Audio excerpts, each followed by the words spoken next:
नमस्कार दोस्तों, जैसा कि आप सबको पता है कि 19 नवंबर के दिन सेंटअप एग्जाम का आप लोगों का हिंदी का पहला पेपर होने वाला है बिहार बोर्ड 10वीं क्लास के छात्रों के लिए। तो इस वीडियो में हम आपको सेंटअप एग्जाम में जो जो सब्जेक्टिव क्वेश्चन पूछा जाने वाला है वो मैं आपको पूरा सब्जेक्टिव क्वेश्चन आज के इस वीडियो में आपको बताने वाले हैं। तो अच्छे से वीडियो को अंत तक देखिए और सभी क्वेश्चन को याद कर लीजिए। जैसा कि आपको पता होगा कि मैं जो भी क्वेश्चन बताता हूँ, चाहे ऑब्जेक्टिव हो सब्जेक्टिव, आपको बोर्ड एग्जाम में कोई भी पेपर हो सब में लड़ जाता है। और ऑब्जेक्टिव क्वेश्चन मैंने आपको कल लाइव आकर बता ही दिया था। अब इस वीडियो में आपको सब्जेक्टिव क्वेश्चन बताएंगे। तो सभी लोग वीडियो को लाइक करना, चैनल को सब्सक्राइब कर लीजिए ताकि आपको और भी सब्जेक्ट का वीडियो मिल सके। और हमारे व्हाट्सएप ग्रुप में जरूर जुड़ना। अगर फ्री में हर एक चीज का लिंक लेना चाहते हो, हर एक चीज पढ़ना चाहते हो बिल्कुल फ्री में, तो डिस्क्रिप्शन बॉक्स में व्हाट्सएप ग्रुप का लिंक दिया है, उस लिंक को क्लिक करके आप हमारा व्हाट्सएप ग्रुप जरूर ज्वाइन कर लीजिएगा। ठीक है, तो चलिए मैं स्टार्ट करते हैं। अच्छे से आप लोग सारे ऑब्जेक्टिव को सब्जेक्टिव क्वेश्चन को आपको याद कर लेना है, ठीक है ना। 19 नवंबर 10th हिंदी 19 नवंबर सब्जेक्टिव प्रश्न 100% नहीं आएगा। अच्छे से आप लोग याद कर लीजिएगा। जैसे कि दोस्तों यहाँ पर आप देखिएगा ना, तो पहला नंबर प्रश्न आपको मैं ध्यान से दिखा देता हूँ, थोड़ा सा बड़ा कर लेता हूँ आप ताकि आपको अच्छे से दिखाई दे। मैं आपको दोस्तों एक और चीज बता देना चाहता हूँ, 10 क्वेश्चन आएगा। 2 नंबर वाला लघु उत्तरीय प्रश्न को आएगा, 10 को आएगा। 10 को में से आपको मात्र 5 का उत्तर देना है और ये आपको 5 को का उत्तर दीजिएगा तो ये क्वेश्चन 2 नंबर का होगा और आपको 10 नंबर मिल जाएंगे, यानी कि 10 नंबर का आपका हो गया। दोस्तों इसमें हम आपको जो आपका गद्यांश होता है उसी में खोज के लिखने का, वो तो आप खुद लिख ही लोगे, वो तो मैं नहीं बताऊंगा क्योंकि वो बहुत आसान। अगर वो आप इस समय प्रैक्टिस नहीं करेंगे तो फाइनल एग्जाम में कैसे आप लिख पाएंगे। इसलिए गद्यांश मैं आपको ऑलरेडी छोड़ दिया हूं, आप लोग खुद बना लोगे, उसमें से खोज कर आपको लिखना होता है। बाकी निबंध और ये लघु उत्तरीय और आवेदन पत्र मैं आपको बता देता हूं अच्छे तरीके से, आप लोग देख लीजिए। ठीक है, देखिए पहला नंबर प्रश्न है कि कवि किसके बिना जगत में यह जन्म व्यर्थ मानते हैं। आपको याद रखना है इस क्वेश्चन को। इसका आंसर लिखिएगा, कवि राम नाम के जप के बिना जगत में यह जन्म व्यर्थ मानते हैं। मतलब कि कवि का कहना है कि अगर आप जगत में जन्म लिए हो और भगवान राम का नाम नहीं लेते हो, राम नाम का नाम नहीं लेते हो, उनका जप नहीं करते हो, तो आपका जन्म लेना बेकार है इस संसार में। ठीक है, अर्थात मानव शरीर धारण करने पर जो राम नाम के स्मरण अर्थात सच्चे हृदय से जप नहीं करता है तथा सांसारिक विषय वासनाओं अर्थात भामडंबर में फंसा रहता है, उसका मनुष्य योनि में जन्म लेना व्यर्थ साबित होता है। तो आप इसको अच्छे तरीके से पढ़कर एक बार अपने मन से भी लिख सकते हो। ऐसा नहीं है कि मैं जो लिखा हूं वो वैसे ही लिख सकते हो, मैं भी तो अपने मन से हूबहू नहीं लिखा हूं, मतलब अपने मन से ही नहीं लिखकर ये बता रहा हूं। तो आप लोग अच्छे से इसको याद कर लीजिएगा, कॉपी में लिख लीजिएगा। ये फाइनल एग्जाम में सब क्वेश्चन पूछा जाता है, फाइनल एग्जाम में भी। अगला प्रश्न जरा देखिए आप लोग। अगला प्रश्न आपका क्या है, दूसरा नंबर प्रश्न है कि वाणी कब विष के समान हो जाती है। वाणी कब विष के समान हो जाती है, तो वाणी तब विष के समान हो जाती है जब व्यक्ति राम नाम की चर्चा या भजन न करके सांसारिकता की चर्चा करता है। मतलब कि वाणी कब विष के समान हो जाती है, जब कोई व्यक्ति भगवान राम नाम का नाम नहीं लेता है और उनका गुणगान नहीं करता है, बल्कि उनको छोड़कर जो आजकल के समाज में एक दो फटीचर लोग रहते हैं, झूठी झूठी बातें कहते हैं, उसी के बहकाव में आप लोग आ जाते हो और उन्हीं का कहना करते हो। तो ऐसे लोगों को मतलब कि कहा गया है कि उनका जन्म लेना बेकार है। ठीक है ना, तभी वो वाणी बीज के समान हो जाती है। ठीक है, तात्पर्य यह है कि जब व्यक्ति ईश्वर के नाम की महत्ता गुणगान न करके मति भ्रमता के कारण, मतलब कि मति भ्रमण हो, मतलब कि मति आपका घूम जाता है और आप किसी अन्य व्यक्ति पर विश्वास कर लेते हो जो कभी उस विश्वास के योग्य होता ही नहीं है। ठीक है, पूजा पाठ कर्मकांड या में विश्वास करने लगता है, तब जाकर वाणी विष के समान हो जाती है। तो इसको अच्छे से आप लोग कॉपी में लिख लीजिएगा। अब मैं दोस्तों बात करता हूं अगला क्वेश्चन तीसरा नंबर की। दोस्तों तीसरा नंबर क्वेश्चन है, कवि कहां अपने आंसुओं को पहुंचाना चाहता है और क्यों। कवि जो है वो अपने आंसुओं को, आंसू मतलब कि जो हम रोते हैं ना, जो आंसू गिरता है, वही मतलब कहना है कि कभी कभी अपने आंसुओं को कहां पहुंचाना चाहता है। तो इसका उत्तर लिखिएगा कि कभी अपने आंसुओं को प्रेमिका के आंगन में पहुंचाना चाहता है, क्योंकि इन आंसुओं के माध्यम से कभी अपनी पीड़ा को सुजान के समक्ष प्रस्तुत करना चाहता है ताकि प्रेमी का व्यथा जानकर यह द्रवित हो सके। देखो इस क्वेश्चन का एक अर्थ निकलता है और आंसर का भी दोस्तों मैं अर्थ बता देता हूं। जैसे कि दो दो लव है, एक लड़का है एक लड़की है, ये दोनों एक दूसरे से बहुत प्यार करते हैं। तो आपको पता होगा कि आगे चलकर कभी लड़की धोखा देती है, कभी लड़का धोखा देता है, और ज्यादातर हमें भी सुनने में आता है कि लड़की धोखा देती है। ठीक है, क्वेश्चन में ऑलरेडी है और बुक हमने पढ़ा है उसमें भी है, आप लोग गलत कमेंट मत करना। ये दोस्तों उसी का क्वेश्चन है। तो जब कोई लड़की लड़के से ज्यादा प्यार करके विश्वास दिलाकर अंत में जाकर वो धोखा देती है तो लड़के को बहुत कष्ट होता है। इसमें सब बताया गया है कि लड़के को बहुत कष्ट होता है, तो लड़के रो रो कर हाथ फाड़ते हैं, पता नहीं क्या क्या करते हैं दोस्तों, सुनने में भी हमको भी तो यही सब आता है। तो वो मतलब कि यही पहुंचाना चाहते हैं ना, गलत गलत स्टेटस लगाते हैं, अजब अजीब तरह अपना मतलब कि हाल बना लेते हैं, कुछ मतलब कि ऐसा करते हैं ना जिससे कि उस लड़की को पता चले हम जिसको छोड़े हैं वो कुछ अलग टाइप का व्यवहार कर रहा है, मतलब कि हमारे ही कारण, मतलब किसी न किसी तरह अपना संदेश उसके पास पहुंचाना चाहते हैं। तो यही है दोस्तों, मतलब कि कभी अपने आंसुओं को जो जैसे कि भगवान कृष्ण और राधे के बारे में ये क्वेश्चन है, अब देख लो, ठीक है ना। तो जो कृष्ण भगवान है समझो, वो अपने आंसुओं को किसके, तो प्रेमिका यानी कि राधिका के आंगन में पहुंचाना चाहते हैं, सिंपल में समझो। इस क्वेश्चन को कभी भी आप भूलना मत, इसको एकदम अच्छे से रट जाइएगा, ठीक है। अब देखिए अगला मैं आपको क्वेश्चन बताने वाला हूं। देखिए अगला आपका क्वेश्चन है 4 नंबर। 4 नंबर क्वेश्चन है, कवि को भारत में भारतीयता क्यों नहीं दिखाई पड़ती है। थोड़ा सा लंबा है लेकिन आप लोग थोड़ा शॉर्ट में ही लिखे ना, मैं आपको लंबा ही लिख दिया, ठीक है, क्योंकि मैं रुकने वाला ही नहीं था। जब मैं कोई भी क्वेश्चन लिखता हूँ ना जोड़ जोड़ कर अपने मन से, तो रुकने का नाम ही नहीं लिखते हैं, मन करता है कि 5 पेज लिख दे, ठीक है ना। इसलिए आप इसमें से आधे ही लिखिएगा, मैं पढ़ देता हूँ, अच्छे से देख लीजिए। कवि को भारत में भारतीयता इसलिए नहीं दिखाई दे पड़ती है क्योंकि लोगों के आचार विचार, खान पान, वेशभूषा, चाल चलन आदि में महान परिवर्तन हो गए हैं। जितने भी लोग आज विदेश में कमाने जाते हैं ना, अपने देश को छोड़कर अन्य देशों में जाते हैं, वो लोग वही के बोलचाल, वही का वेशभूषा, खान पान, वस्तुएं खरीदना, सबका सब समझ लो कि लगता है कि वो लोग अपने देश को भूल ही गए हैं, उन लोगों का वही देश है, मतलब कि सारा चीज वहीं का पसंद करते हैं। यहाँ तक कि बोल चाल यानी कि जो लैंग्वेज है वो भी वहीं का वो पसंद करने लगते हैं और अपने देश के बारे में भूल जाते हैं। तो लोग विदेशी रंग के रंगने के कारण अपनी सभ्यता संस्कृति को भूल जाते हैं।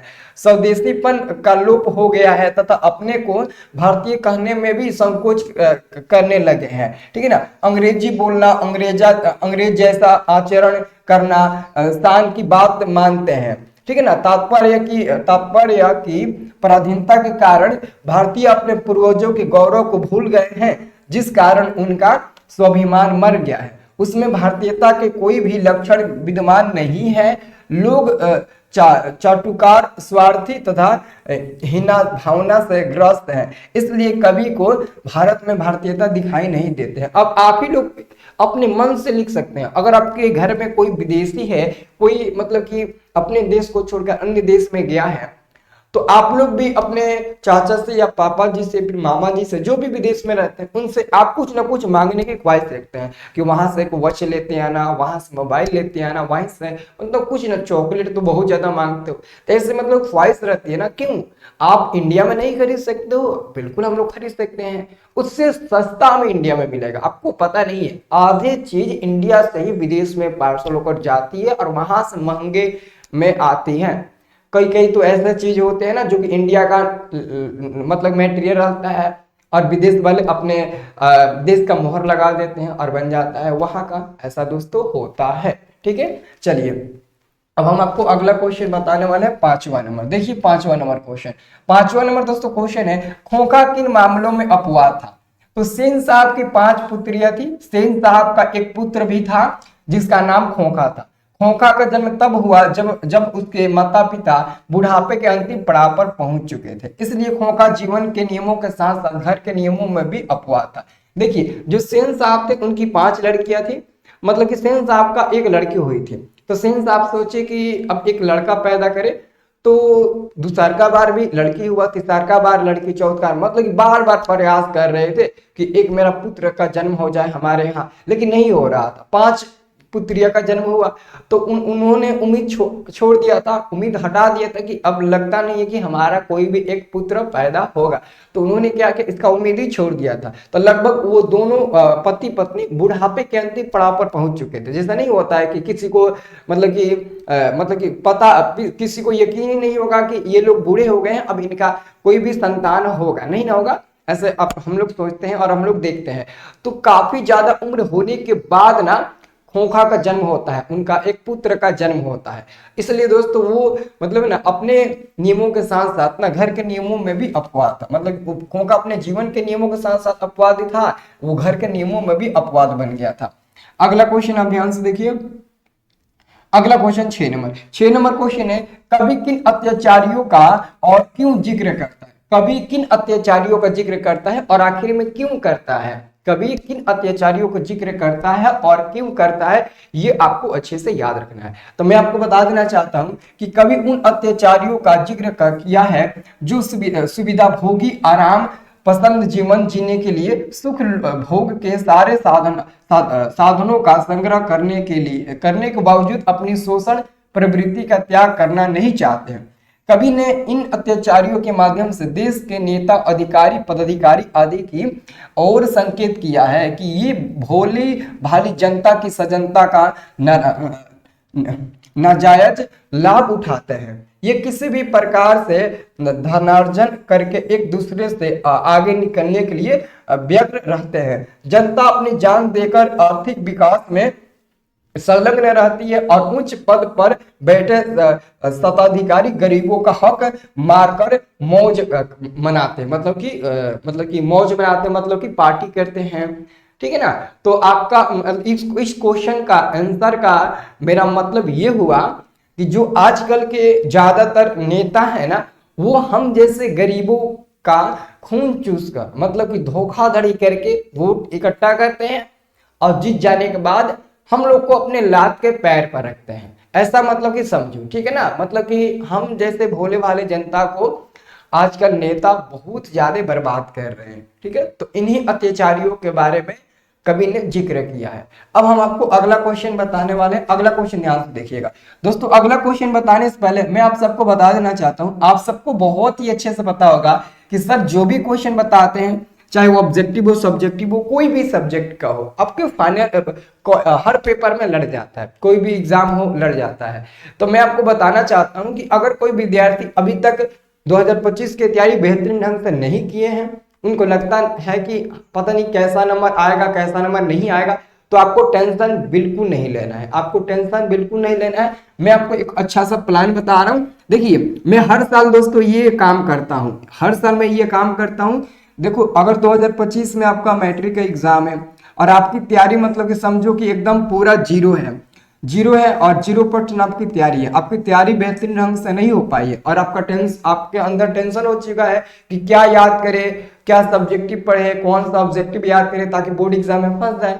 तो दोस्तों ऐसा आप सोच रहे हो ना, अब सोचना बंद करो, टेंशन मैं खत्म करने वाला हूँ। क्यों? क्योंकि मेरे पास दोस्तों एक पीडीएफ नोट्स है, मेरे पास एक पीडीएफ नोट्स है। ये पीडीएफ नोट्स आपको काम आ जाएगा। देखो अब इस पीडीएफ नोट्स का खास क्या बात है, ये पीडीएफ नोट्स आपको ऑल सब्जेक्ट का मिलेगा। इसमें ऑब्जेक्टिव और सब्जेक्टिव दोनों मौजूद होंगे। अब ये नहीं कि कौन ऑब्जेक्टिव इसमें डाल दिए हैं, फालतू तो जो ऑब्जेक्टिव नहीं होता है हर किताब में, हर मतलब कि सेट में, वो सब छांट दिए हैं। एनसीईआरटी का सिर्फ जो परीक्षा में लड़ने वाला क्वेश्चन है ना, वही इसमें दिए हैं, ऑब्जेक्टिव सब्जेक्टिव दोनों, और 100% लड़ने की गारंटी देंगे जी। ठीक है ना, क्योंकि इसमें हम आपको वही दिए हैं जो एग्जाम में लड़ेगा, फालतू वाला ऑब्जेक्टिव सब्जेक्टिव छांट दिए हैं, आपको आराम से याद कर लेना है। तो ये दोस्तों आपको जो पीडीएफ मिलेगा ना, इसमें आंसर भी रहेगा साथ में ही, साथ में आंसर रहेगा, ऑब्जेक्टिव का प्रिंट रहेगा आंसर और सब्जेक्टिव का भी आंसर साथ में रहेगा, और ये आपको व्हाट्सएप के माध्यम से मिलेगा। अगर आप व्हाट्सएप चलाते हैं, पर्सनल आपका नंबर होगा, आप व्हाट्सएप चलाते होंगे, तो आपके व्हाट्सएप पर ये पीडीएफ नोट सेंड कर दिया जाएगा, आपके व्हाट्सएप पर ये पीडीएफ नोट सेंड कर दिया जाएगा। लेकिन पीडीएफ नोट्स को पहले लेने के लिए आपको 199 रुपया का ये चार्ज लगेगा जी। ठीक है ना, ऑलरेडी पिछले साल में 299 लिया था, लेकिन मैंने सोचा कि इस बार हम 199 लेंगे, हम 199 ही लेंगे। देखो 199 रुपया रिजल्ट बनाने में कोई ज्यादा मतलब कि अगर देख रहे हो पैसा बिल्कुल नहीं है, सबसे तुलना में कम मैं ही ले रहा हूँ। ठीक है ना, और ये मेरा मेहनत है और आप लोगों का प्यार है। ये दोस्तों 199 आपको ऑनलाइन पेमेंट करके ले लेना है। ये हमारा पे फोन नंबर है, ठीक है, इसको नोट कर लीजिएगा। ये हमारा पे फोन नंबर है। अगर आपके पास ऑनलाइन करने की कोई सुविधा नहीं है, आपके घर में कोई भी होगा, बड़े भैया जी होंगे, चाचा जी होंगे, मामा जी, कोई भी होंगे, या फिर आप पड़ोस से करा सकते हो, पड़ोस वाले भैया से, पड़ोस वाले चाचा से, या फिर किसी दुकानदार से भी पेमेंट करा सकते हो। जब पेमेंट कराना तो पेमेंट करके मेरे पास फोन कर देना, सर जी हमने इस नंबर पर पेमेंट कर दिया, आप देख लीजिए इस नाम से आया है, या फिर उसका स्क्रीनशॉट मेरे को दिखा देना। हम आपको पीडीएफ नोट्स आपके व्हाट्सएप पर विदा कर देंगे, शेयर कर देंगे, ठीक है ना। आप इसे नोट कर लीजिएगा, ठीक है। तो चलिए क्वेश्चन को देख लेते हैं इसी के साथ। आपका क्वेश्चन है दोस्तों कि पापत्ती कौन थी और वह शहर क्यों लाई गई थी। पापत्ती कौन थी और वो शहर क्यों लाई गई थी। तो पापत्ती 12 वर्षीय एक ग्रामीण लड़की है, उसकी माँ का नाम वली अमाल है। पापत्ती को बुखार आ गया था। गांव के प्राइमरी हेल्थ सेंटर के डॉक्टर ने उसे तुरंत मुदौरे नगर के बड़े अस्पताल में ले जाने की सलाह दी। इसी इलाज के क्रम में उसकी माँ उसे शहर ले गए थे। ये क्वेश्चन आपका हो गया। अब अगला आपका क्वेश्चन आता है 8वां नंबर। दोस्तों 8वां नंबर क्वेश्चन है कि काश माँ के नाम पूरी जायदाद होती तो क्या यही हाल होता। ये दोस्तों आपका क्वेश्चन है। काश माँ के नाम पूरी जायदाद होती तो क्या यही हाल होगा। तो यहां पर आंसर में लिखिएगा कि नहीं, सारे फासाद की जड़ मां नहीं, पैसा है दोस्तों, ठीक है ना। एक मां जो 9 महीने अपनी कोख में औलाद को रखती है, वह बड़ा होकर ऐसा करता है तो मानवता की हद पार कर जाता है। काश कैलाश के पिता काफी जायदाद अपनी पत्नी का नाम रखे होते तो शायद मां को रखने के लिए लड़ाई नहीं होती, उनकी जिंदगी के लिए दुआएं मांगी जाती, ठीक है ना। ये आपको क्वेश्चन याद रखना है। अब देखिए अगला आपके पास प्रश्न आता है 9 और 10, 2 प्रश्न आता है। देखिए यहाँ पर 9वां नंबर प्रश्न है कि लेखक ने नया सिकंदर किसे कहा है और क्यों। तो जो व्यक्ति भारत के साहित्यिक, धार्मिक, सांस्कृतिक, प्रकृति एवं राजनीतिक गौरवपूर्ण इतिहास से अनजान है, मतलब इनके बारे में अच्छे से नहीं जानता है, उसे ही नया सिकंदर कहा गया है, ठीक है। और आपका 10वां नंबर प्रश्न है कि परंपरा का ज्ञान किनके लिए आवश्यक है और क्यों। तो जो लोग इस युग में परिवर्तन चाहते हैं और रूढ़ियां तोड़कर क्रांतिकारी साहित्य की रचना करना चाहते हैं, अक्सर उनके लिए ही परंपरा का ज्ञान अति आवश्यक होता है। तो इस 10 प्रश्नों में से 5 प्रश्नों को आपको बोर्ड एग्जाम में लिखना है। हमको पता है कि बहुत प्रश्न आप लोगों को याद भी होगा, अच्छे से आप लोग मतलब कि याद भी किए होंगे, तो कोशिश करना कि सारा प्रश्न याद कर ले। हो सकता है बोर्ड एग्जाम में पूछेगा, ये सब एनसीईआरटी क्वेश्चन बोर्ड एग्जाम में पूछता है जी, आप इसे हल्के में मत लीजिएगा, ठीक है। अब जरा हम आपको प्रार्थना पत्र बता दें दोस्तों, प्रार्थना पत्र को ध्यान से देखिएगा। आपको जरा हम प्रार्थना पत्र बता दें। देखिए आपका जो पहला नंबर प्रार्थना पत्र है वो ध्यान से देखिएगा। ये आपका पहला नंबर प्रार्थना पत्र दोस्तों 2 प्रार्थना पत्र पूछेगा, एगो सम्मान पूछेगा, एगो लेटर मतलब कि आवेदन प्रार्थना पत्र पूछेगा, उनमें से किसी एक का उत्तर देना है। लेकिन मैं आपको 3 बताऊंगा, ठीक है ना। 3 क्यों बताऊंगा उसका रीजन मैं आपको लास्ट में बताऊंगा, ठीक है ना। मैं 3 बताऊंगा, 3 में से 2 आएगा तो 2 में से आपको एगो लिखना होगा, ठीक है। यह याद कर लीजिए। देखिए आपका पहला नंबर प्रश्न है निर्धन छात्र कोष से सहायता हेतु अपने प्रधानाध्यापक को एक पत्र लिखे, ठीक है। तो यहाँ पर आप लिखिएगा सेवा में और नीचे लिखिएगा प्रधानाध्यापक महोदय। यहाँ पर डॉट डॉट का मतलब क्या है, डॉट डॉट का मतलब है यहाँ पर अपने स्कूल का नाम लिखिएगा, यहाँ पर स्कूल नाम लिखिएगा। अब आपके स्कूल का तो नाम हमें पता नहीं है इसलिए मैंने नहीं लिखा, बाकी सब सेम आपको लिखना है। स्कूल का नाम लिख दीजिएगा, आपके जो भी स्कूल का नाम होगा लिख दीजिएगा। तो सेवा में प्रधानाध्यापक महोदय, स्कूल का नाम लिख दीजिएगा। विषय में क्या है तो निधन छात्र कोष से सहायता हेतु आवेदन पत्र हम लिख रहे हैं। और यहाँ पे लिखेंगे महाशय, फिर जस्ट नीचे से लिखना शुरू करेंगे। सविनय निवेदन है कि मैं आपके विद्यालय का अत्यंत निर्धन छात्र हूँ। निर्धन छात्र मतलब कि मेरे पास कुछ नहीं है। निर्धन मतलब वो होता है जिसके पास अन्न धन नहीं हो, उसी को निर्धन बोलते हैं, ठीक है। मेरे पिताजी एक मजदूर किसान है जो पिछले 3-4 माह से बीमार है। वर्तमान परिस्थिति में मैं नए वर्ग के लिए कॉपी किताब खरीदना और विद्यालय शुल्क जमा करने में असमर्थ हूँ। मतलब कि जैसे ही साल चेंज होता है वैसे ही हम लोगों का क्लास भी चेंज होता है। तो जब हम अगले क्लास में जाएंगे तो अगले क्लास के लिए ड्रेस, कॉपी किताब और फी भरने का ये सब का पैसा लगेगा जो कि मेरे पास नहीं है। ठीक है, अतः श्रीमान से प्रार्थना है कि निर्धन छात्र कोष से मुझे आर्थिक सहायता प्रदान करने की कृपा करें ताकि मैं आगे की पढ़ाई जारी रख सकूं। ठीक है, और उसके बाद से आगे थोड़ा सा यहाँ पर आपको लिखना है। आगे यहाँ पर आपको क्या लिखना है, यहाँ पर इस कृपा के लिए सदैव आपका आभारी रहूंगा। और यहाँ पर लिख दीजिएगा दिनांक, यानी कि जिस दिन आप लिखिएगा आवेदन पत्र उसका दिनांक लिख दीजिएगा। और यहाँ पर देखिए आपका आज्ञाकारी छात्र विशाल कुमार, वर्ग 10वीं मतलब कि सेक्शन बी, और रोल नंबर आपका 2। तो ये आपको लिख देना है अच्छे तरीके से। ठीक है, और एक और है दोस्तों ये वाला जरा देखिए आप लोग। हाँ, ये वाला आप देखिए, ये वाला आपका दूसरा नंबर है। दूसरा नंबर है आपका कि अपने प्रधानाध्यापक के पास एक आवेदन पत्र लिखे जिसमें शिक्षण शुल्क माफ करने का निवेदन किया गया हो। ठीक है ना, निवेदन किया गया हो। ठीक है, तो याद रखिएगा यहाँ पर भी आपको वैसे ही लिखना है, सेवा में प्रधानाध्यापक महोदय, यहाँ पर अपने स्कूल का नाम लिख दीजिएगा। विषय में क्या लिखिएगा, शिक्षण शुल्क माफ करने के संबंध में आवेदन पत्र। और यहाँ पर महाशय नीचे लिखिएगा, सविनय निवेदन है कि आपके विद्यालय के कक्षा 10वीं के सेक्शन बी का एक निर्धन छात्र हूँ। मेरे पिताजी एक छोटे से किसान है। फसल अच्छी नहीं होने के कारण घर की आर्थिक स्थिति दयनीय हो गई है। ऐसी परिस्थिति में मेरा शिक्षण शुल्क जमा करने में असमर्थ है, मतलब कि मैं असमर्थ हूँ। अतः श्रीमान से प्रार्थना है कि मेरा शिक्षण शुल्क माफ करने की कृपा करें ताकि इस निर्धन छात्र को मदद मिल सके। दोस्तों फर्स्ट नंबर सेकंड नंबर दोनों लगभग एक ही जैसा है। अगर दोनों में से कोई भी क्वेश्चन पूछता है तो दोनों में से कोई भी आप आंसर लिख सकते हो। ठीक है ना, हालांकि मैं जानबूझकर आपको दो बता रहा हूँ एक ही जैसा। ठीक है ना, ताकि आपको लगे कि हाँ ये दोनों क्वेश्चन लगभग एक ही जैसा है, आंसर भी एक ही जैसा दिख रहा है। तो दोनों क्वेश्चन पूछेगा, आप लोग इन दोनों में से कोई भी आंसर लिख सकते हो। लगभग दोनों क्वेश्चन एक ही जैसा है, आंसर भी एक ही जैसा दिख रहा है, तो आप लोग दोनों में से कोई भी एक लिख सकते हो। ठीक है, तो दोनों में से आप कोई एक लिख देना। और थोड़ा सा लास्ट में भी आपको वही लिखना है कि लास्ट में भी यही लिखना है, इस आसिम कृपा के लिए मैं सदा आपका आभारी रहूंगा। आपका आज्ञाकारी छात्र आदर्श, वर्ग 10वीं सेक्शन ए, रोल नंबर आपका 15 हो जाएगा।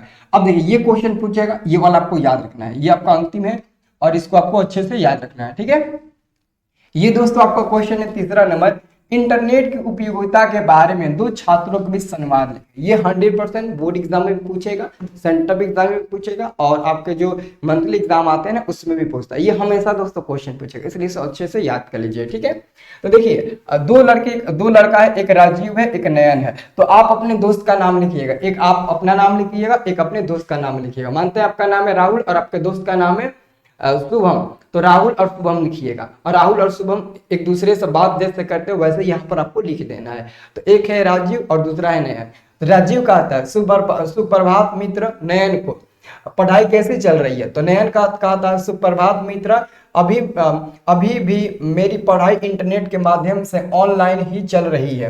राजीव कहता है वर्तमान समय में सिर्फ पढ़ाई ही नहीं बल्कि बहुत सारे काम इंटरनेट के माध्यम से हो रहा है। नयन कहता है हाँ दोस्त, इंटरनेट भी कमाल की तकनीक है। कोरोना काल में जहां सारे गतिविधि ठप, वहां इसने हमारे जीवन को सरल बना दिया। राजीव कहता है तुम अकेले ऐसे व्यक्ति नहीं हो, आजकल आधी से अधिक आबादी इंटरनेट सुविधा का भरपूर इस्तेमाल कर रही है। सही बात है। उसके बाद नयन कहता है हाँ भाई, मैं तुम्हारी बात से सहमत हूँ। शिक्षा, मनोरंजन, चिकित्सा, बैंकिंग, यातायात इत्यादि सभी क्षेत्र में इंटरनेट के माध्यम से ही काम हो रहा है। राजीव कहता है हाँ भाई, इंटरनेट वर्तमान समय में हमारी आवश्यकता है, इसके बिना जीवन विकल्प हो जाएगा। नयन कहता है हाँ भाई, यह सब विज्ञान का तकनीक है। बस आपको लिख देना है, आपका खत्म हो गया। ठीक है, तो ये आपको अच्छे से सभी सब्जेक्टिव क्वेश्चन को याद कर लेना है। कॉपी में लिख कर याद करिए या फिर कैसे भी याद करिए, आप जरूर याद कर लीजिएगा। ठीक है, तो मिलते हैं दोस्तों नेक्स्ट वाले वीडियो में। तब तक के लिए जय हिंद, जय भारत। वीडियो को लाइक करना, चैनल को सब्सक्राइब जरूर आप लोग कर लीजिएगा।